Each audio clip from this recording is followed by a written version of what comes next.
He told me to stay in my lane. Said it in that boardroom voice. Loud enough for the interns to hear, soft enough to pretend it wasn't an insult. I smiled, nodded, and took my notes like a good little analyst. What he didn't know was that my lane ran deeper than his entire department. I built the workflow he bragged about. I ran the numbers he took credit for. So when he tried to box me in, I made sure the system boxed him out. It started 3 months before that meeting.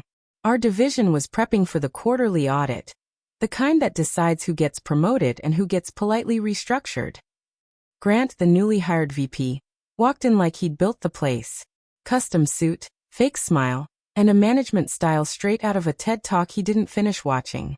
He didn't understand our systems, but he sure knew how to talk about them like he did. I'd been at the company for 6 years.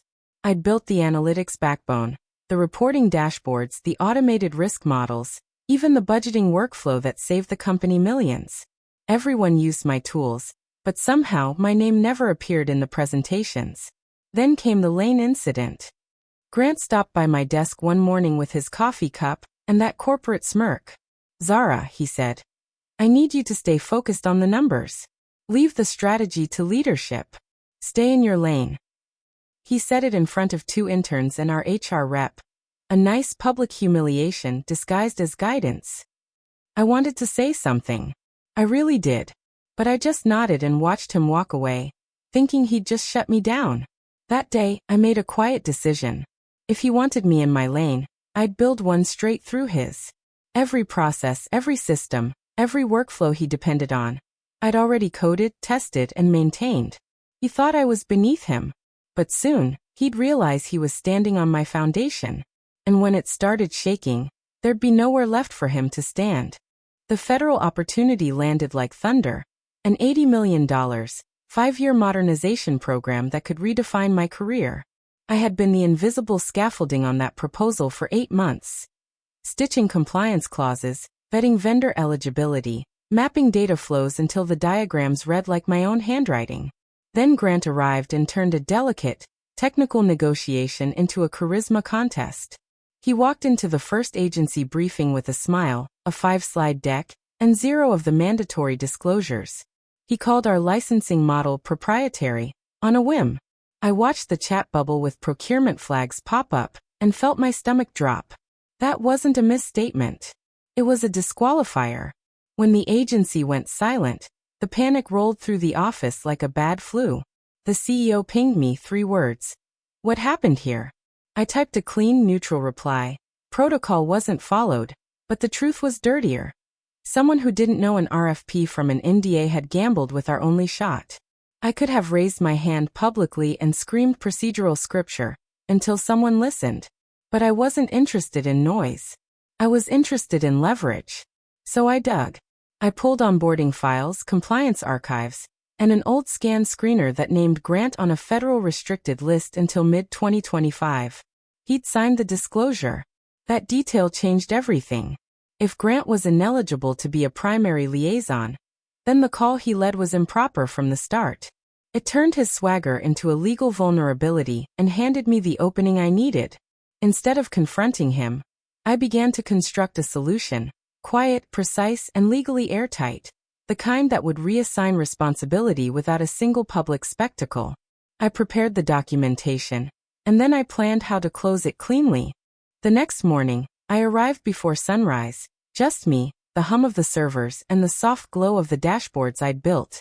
Every system he touched, every report he bragged about, every file he paraded in meetings, all of it lived inside the architecture I maintained. That was my leverage.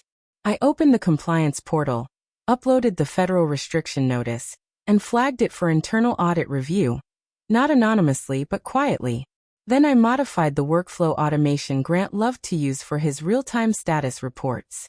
Instead of feeding him live analytics, it would now sync directly with our oversight committee.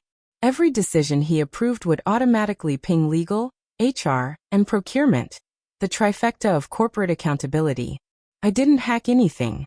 I just turned the system into what it was supposed to be, transparent. Grant had built his power on opacity, smoke, and buzzwords. Once the fog cleared, the truth would be impossible to ignore. That week, I acted normal. I still sent him updates, still smiled in meetings, still played the role of the quiet, compliant analyst. But every approval he rushed, every signature he stamped, every project he claimed credit for, all of it flowed straight into the system's log with timestamps, authorship metadata, and digital traceability. By Friday, the internal audit request landed in the CEO's inbox. It wasn't from me. It was from the system itself. And when the audit committee opened that report, they didn't see a whistleblower. They saw a data trail, neat, irrefutable, and corporate proof. Grant's empire was about to collapse, and the best part? I didn't have to say a single word. The system, my system, would do the talking. The fallout started slow. Like a leak no one noticed until the floor was already flooded. On Monday, Grant strutted into the executive meeting with his usual overconfidence, ready to present his quarterly wins. But when he opened the dashboard on the conference screen, the numbers didn't just appear, they unfolded, with full attribution data beside every metric. Code author, document owner, timestamp. Every single line led back to me. He froze. The room went silent. Then the CEO leaned forward and asked, "Grant, why is your name missing from every system record?" His mouth opened, but nothing came out.